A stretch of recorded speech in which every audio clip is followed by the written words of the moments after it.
Hi, everybody. Welcome to the Senior Moment, the show that we're bringing you today. It's going to be about hospice care and also palliative care. I'm Charlie Wu, your co-host, and Mayo. we have a guest with us today, and she'll be talking about the palliative care, and she'll be educating us on that. Meanwhile, according to the National Institute on Aging, many Americans die in facilities such as hospitals and nursing homes, receiving care that is not consistent with what their wishes are.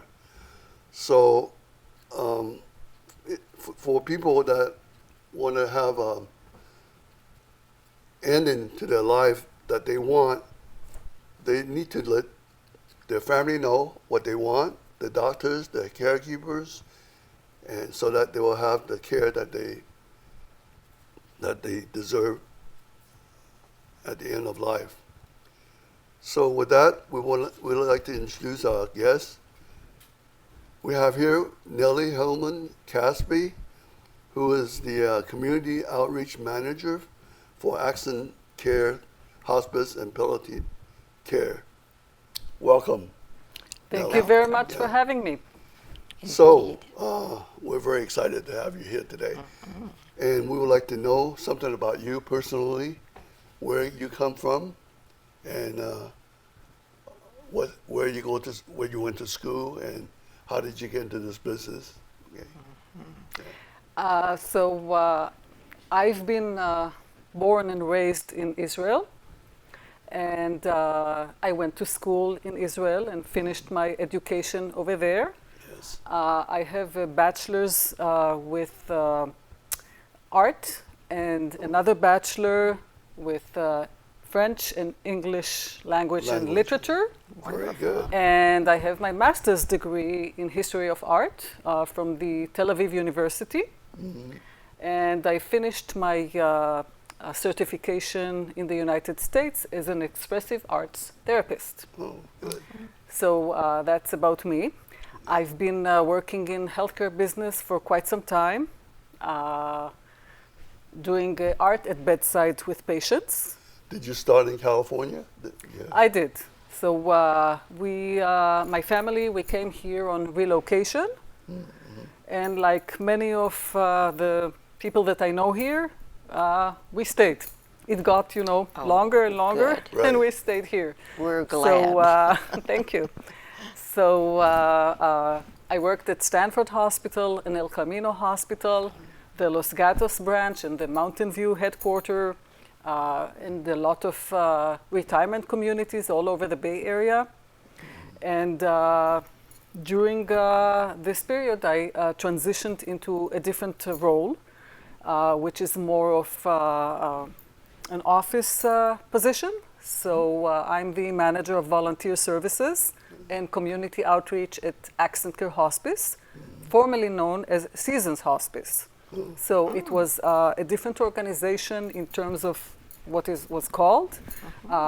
It was located in San Jose for 25 years, but about a year ago, it was purchased by a national organization, which is called Accent Care, and is based in Dallas, Texas, and is covering 31 states nationally. Oh, my. So it's a huge organization, organization, and I'm proud to be part of it. Well, Good. I could see why. We're interested in the difference between palliative care and also hospice care. Could you explain to us what is the difference? And Nili, before you do, I would like to tell you something personal about myself. 13 years ago, I had your care. I had lost my son in an airplane crash, and my 13-year-old daughter was killed also. And it just, I didn't take it very well. So I was given, or I say given, and you have a wonderful organization. So I was only there 3 months, but I saw what you do, and you are angels. That's who you are. Thank you for your compliments, and I'm sorry to hear about your personal tragedy. It is not something that one usually hears about, and I'm sure it had its effect on you. Well, it makes us a little bond. That was the reason for that. And as to your question, Yes. So hospice is more about when a doctor gives a diagnosis to a patient that the patient has less than 6 months to live Right. if the condition pursues its normal route. Yeah. Because there might be some cases where there could be an extended prognosis, where then the patient would be discharged from hospice because they're doing better. Yeah. So that's the good part They about recovered, it. right? Correct. I'm not sure if they recover, but at least they're not doing so bad that They have more than 6 months to live. exactly. Palliative care is more about it's giving. So when you go on hospice, you're not getting any treatment to cure the disease. That is the idea. So you just let the course of things take their own natural course. Right. Palliative is actually from Latin. It means that you're taking care of, the pain. You're using medication that is intended to ease the pain, such as morphine, Right. or in cases, that patients are having psychological or psychiatric issues, then there are, medication that is intended more for, easing, hallucinations. But I have to stress that I'm not a doctor. I don't have, clinical per se Sure. background. Right. So speaking about medications and things like that, that's not, my expertise. So Right. Could you say you helped them with a not happy death, but a better death? Could that that's a good, wording. We sometimes use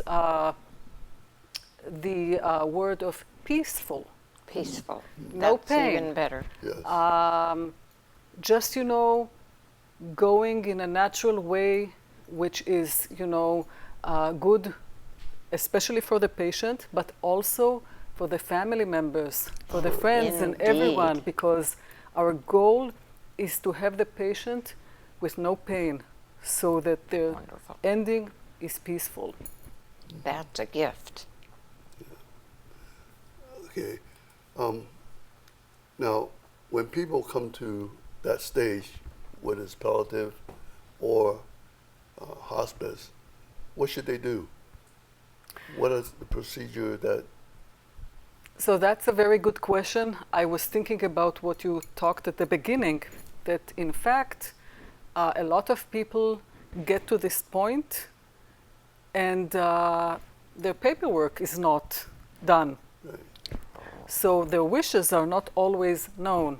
And sometimes when someone is in such a situation, then it might be too late Right. to understand, what's going on. So there's a lot of discussion about how we should actually take care of business when we still know what's going on and we have, our capacity to make decisions, and let our decisions be known to our family members. Because once we lose that capacity, I see it oftentimes with family members, they're sort of wondering if that is the correct, Yes. route yes. to be and how taken. important that is.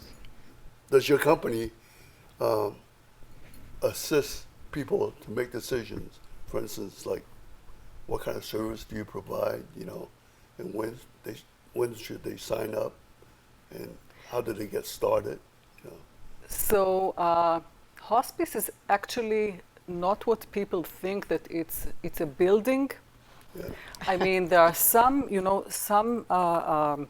sites where there are, buildings in which there are, patients, and, the building is a hospice. But generally speaking, it's more of a state. And what do I mean by that?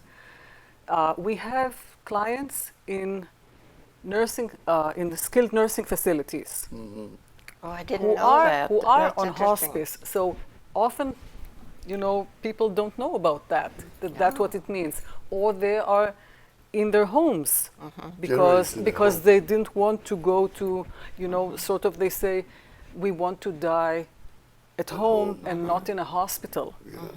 So Oh, they are on hospice, but they Nellie, are at home. That's So it means important, that yeah. they're seen by our staff members. We have a lot of disciplines on top of, the clinical aspect of it, that we have nurses and home health aides that come to take care of our patients.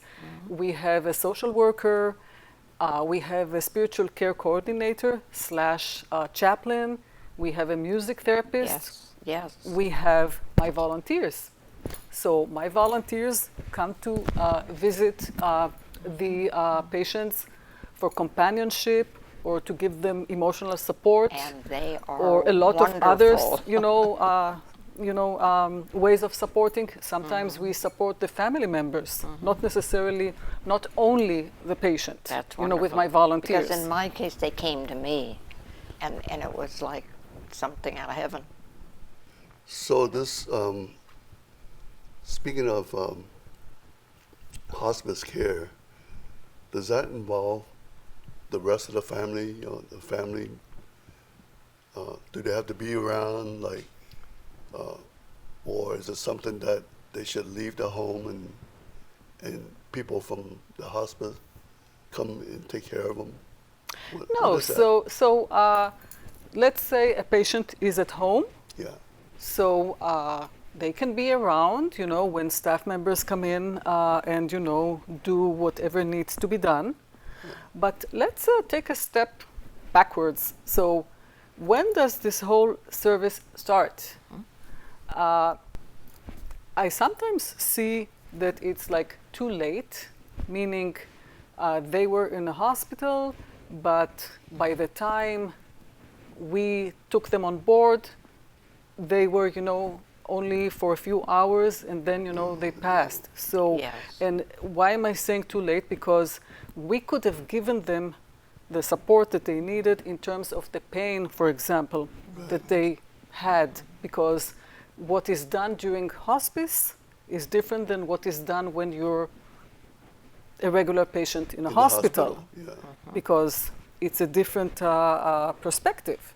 It is. So these are hard conversations, and people, I see, a lot of family members thinking, oh, we don't want to put our father or mother or whoever on hospice because that means it's Yeah. the end, and people Yeah. don't want to let go. But what they're not understanding is that it might be that actually it would be the best solution because there's nothing else to do, but we as hospice providers, we can ease the pain of the patient. And that Yes. is like so important. Well, my sister's husband passed away, and the hospice came, and our people said, "Well, what could we? Didn't we do this right?" She said, "The only mistake, you waited too long." There you go. Yeah. So It's tough. What can I say? I mean, life is something that you don't want to let go of. oh, And no. especially if it's, your loved one, and you don't want to see them go, but in specific cases, you have to be realistic and understand what's going on and just, make the right decisions. So That's the purpose for this program and interviewing you. Tell us. We want to know. So you're doing great. We have a diversity of cultures in Silicon Valley. how does that impact your service? Actually, diversity is one of my favorite subjects.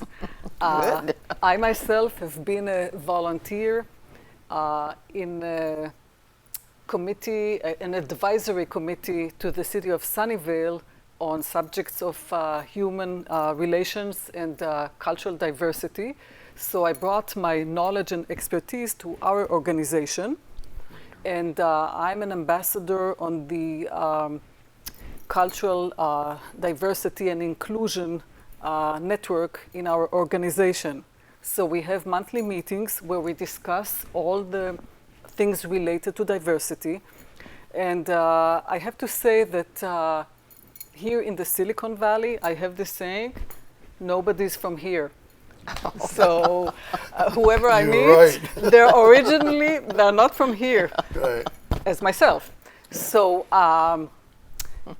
So it doesn't if matter. we right? if we think about specifically diversity with patients, so I have patients from different cultures. They speak different languages. The same would go to my volunteers.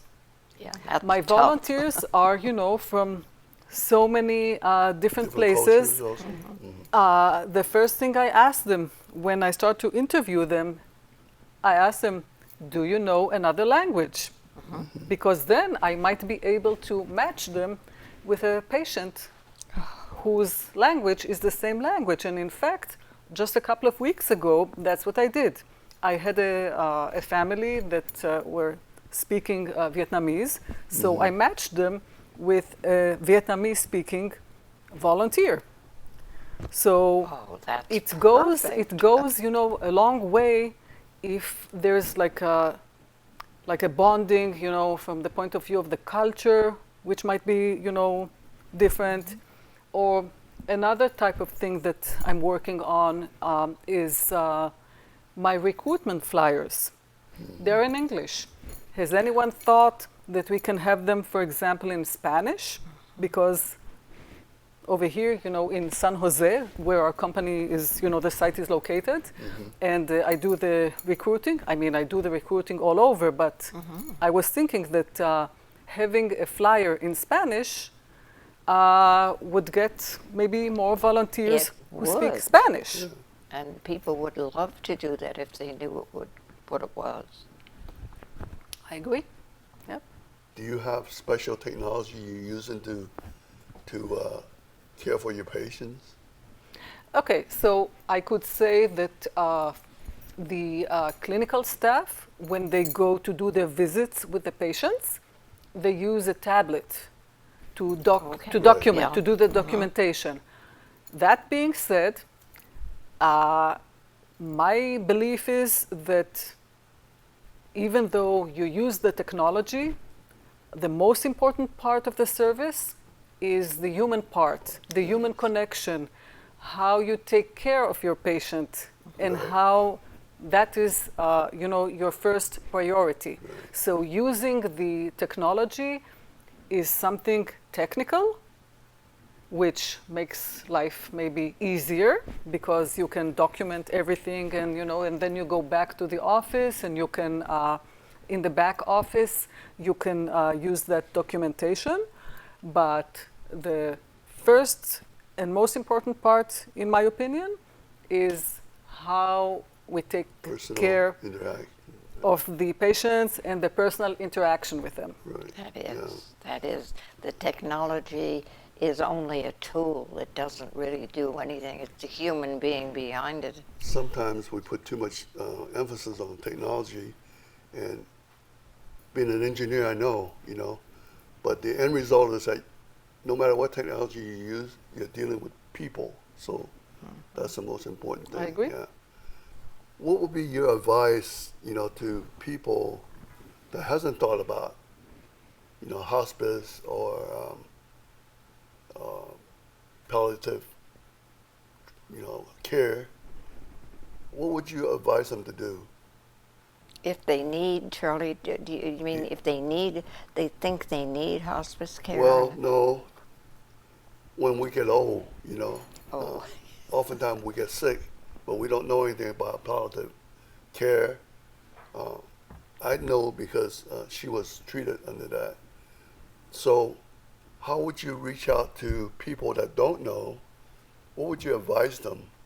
Like, you know, you get no, you're seeing the doctor hasn't made a decision to put you in the hospital yet, but that's something you may want to think about, because once they put you in the hospice, it's too late, right? I think that having the knowledge is always important. And these days, speaking of technology, there's so many resources. Yeah. Our company, we do a lot of in-services, especially in the facilities that we serve. It's a way to do an outreach and let people know about, you know, what we're doing and what hospice is. Because as you said, oftentimes people are not very familiar with the details and the information. Sure. And so I think being informed is the first, you know, step into being able to later decide whether it's something that you're interested, you know, to pursue, if you know, if it's relevant. Yeah. I mean, it's not always relevant to go on hospice. Yeah. Do you have a website where people could, if they're thinking about this, they could either call your company? Yeah, the And, information. yeah, Yes. Where does get the information information. come Yes, from? for sure. Or advice, you know? For sure, it's accentcare.com. Yeah. And there's a lot of information, and there are, you know, phone numbers that, you know, can be reached and find more information. Do they have agents that they could talk to, you know, that would know more specifically, or? I'm not sure about that, but I'm sure that once you call the numbers that are over there, you know, on the web, then you'll get, you know, redirected to how, you know, you can proceed. Okay. And I did want to add something now that I think about it. It's not all about technology. It's also about serving the families after Right. the patient Yeah. passes. We give, one of the services that we give is bereavement services for 13 months. And so my volunteers make phone calls for low-risk bereavement clients. And one of the most beautiful projects I have to show you, I brought with Oh, me yes. a memory bear. So Memory bear. this this is a memory bear, and it's created by volunteer seamstresses. And the idea is to use not this particular one, but they are the seamstresses are using materials of clothing items of the deceased, and then it's Oh, presented my to the gosh. family. So the family, they have, there's like a form that I give them, and they have, you know, like a special request. Like I had a patient who was a biker.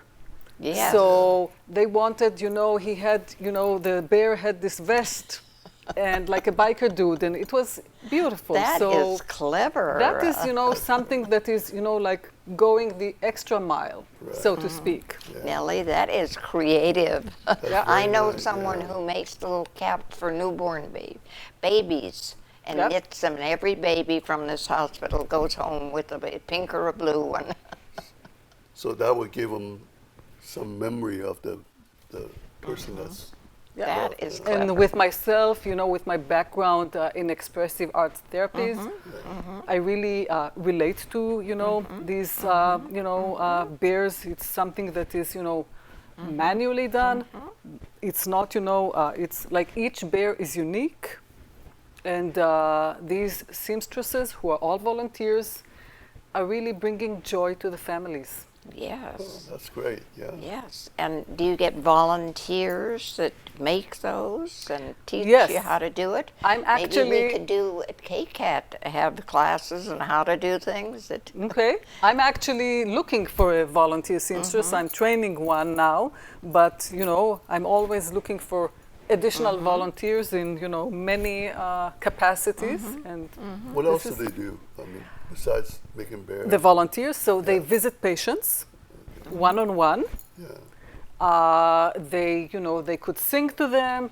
They could play an instrument, depending on the whatever the volunteer is interested in. They are like a spiritual companion. So they might be, reading, from the Bible with them or things like that. That's wonderful. Well, I had the experience of having where they bring the meals, and they would come and sit and talk to people. I thought that was wonderful. So something like that, delivering or talking and something. Well, you need smart people volunteering to help you. Yeah, we have a person in our group that goes to senior homes, and he plays guitar with another person, and they entertain the seniors. That's beautiful. Yep. They do. I'm sure it's much appreciated. Yes. It's they're very dedicated, So Yes.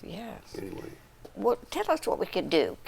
Can you think of something that, off the top of your head were a small television station that now it's in Japan? Yes, yes. Just one thing: spread the word. Spread the word. that's what we're doing with this. Meaning, I'm always looking for volunteers. This is part of the community outreach. I actually found about you when I went to the Los Gatos fair. Oh, And wonderful. there were so many services available and very interesting ones. And in fact, I did make several contacts and connections with, some of the people that were there. So you never know who you might No, indeed. meet. Do you want somebody to contact doctors to spread the word to their sick patients? Of course. And have Anyone. little corps of people that want to Anyone. do more than just. It's always word of mouth. That's the best, way to connect. Yeah. Well, part of our program is to do that. People watches us, and then they get to learn about your organization and other people that we interview. So, And the name of our program are Seniors Moments, and those are moments that we're all going to have. So that'd be perfect. We got to get busy. well, Nellie, I want to thank you for coming and educating us. It's been a pleasure I should speaking with say. you. And we're very appreciative that you came. Same here, my pleasure. And I really thank you for the time that you took to talk to me. Yes. Thank You're you very welcome. much. Yeah. We'll stay in touch. So thank you so much. We want to thank your audience out there who joined us today. And we want to thank KCAT, the producer network, for producing the show. And we look forward to seeing you again. Yeah. Thank you. Bye. Bye-bye. Bye.